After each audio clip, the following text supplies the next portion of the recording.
తుఫాను సందర్భంగా ఉదయం నుంచి వర్షం పడుతున్నా సరే మధ్యాహ్నం 3 గంటలకు ప్రశాంతంగా ఉంది కాలం నర్సీపట్నం ప్రాంతంలో. చూడొచ్చు నర్సీపట్నం డివిజన్ కేంద్రంలో అయితే మాత్రం ఎక్కడా ఎలాంటి ఇబ్బంది కలగలేదని చెప్పేసి ఆర్డీఓ వివి రమణ అయితే తెలపడం జరిగింది.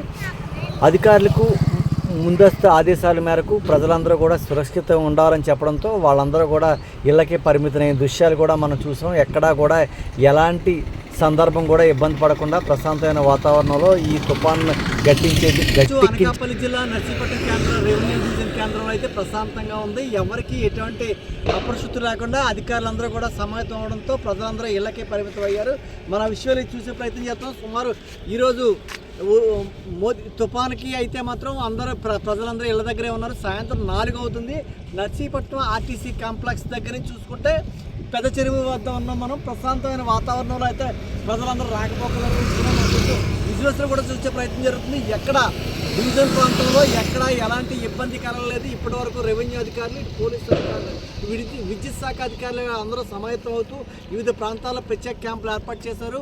సురక్షితమైన ప్రాంతాలకు వెళ్ళాలని 2 రోజుల ముందుగానే ప్రచారం ఇవ్వడంతో అయితే మాత్రం నర్సీపట్నం డివిజన్ ప్రాంతంలో అయితే మాత్రం తుఫాను పరిస్థితి నుంచి అయితే అందరూ బయటపడ్డారని చెప్పడంలో ఏమాత్రం సందేహం లేదు. ఇప్పుడు ఆర్డీఓ వివి రమణ అయితే మాత్రం డివిజన్ కేంద్రంలో ఎక్కడా ఎలాంటి ఇబ్బంది కలగలేదు. వర్షపాతం సుమారు 6 నుంచి 8% మాత్రం వర్షపాతం నమోదైంది నర్సీపట్నం మండలంలో కూడా ఆయన చెప్పడం జరిగింది.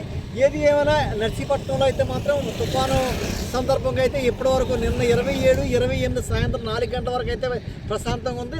ఈరోజు అర్ధరాత్రికి రేపు ఉదయం ఏమన్నా ఉండే అవకాశం ఉందా, లేదు ఎస్రాయవరం, పాకిరేపేట ప్రాంతాల్లోనే ఈ తుఫాను ఎఫెక్ట్ ఉండే అవకాశం ఉందా అనేది కూడా మనకు తెలియాల్సింది. ఏది ఏమైనా ప్రత్యక్ష ప్రసారం అయితే ప్రాంతంలో అయితే మాత్రం చాలా ప్రశాంతమైన వాతావరణం చూడొచ్చు. మాత్రం మేఘాలయ కూడా చాలా ఆహ్లాదంగా ఉంది, చూసేందుకు ఆహ్లాదంగా ఉంది. ప్రాంతం అంతా మనం చూసే ప్రయత్నం జరుగుతుంది.